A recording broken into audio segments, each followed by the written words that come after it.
Welcome. In this video, I'll show you how to change your minecart speed in Minecraft. Alright. Unfortunately, if you have created a game that doesn't got one option, well, you won't be able to do it faster. Okay? You'll have to do it manually. So if I were you, I'm just going to go ahead and create a single player world again. Create a new world and then go ahead over to more right here. And then under experiments, we have minecart improvements. Improved movements for minecarts right here. Okay. Turn it on, hit on done.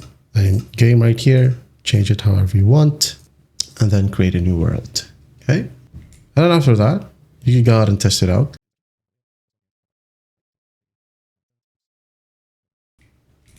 So to make it faster, just go ahead and type down or press T, then type down /game rule right here, space minecart, max speed. Okay, so it's not working now. So all you got to do is change this one to what?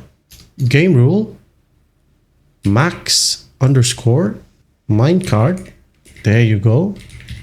Underscore speed. Okay. Set this one to 1000 if you want to.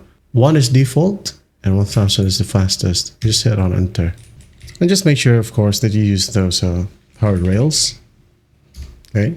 This one, and you should be good to go. All right, again, 1000 is the highest value and 1 is default. Hope this video helps, and I'll see you in the next one.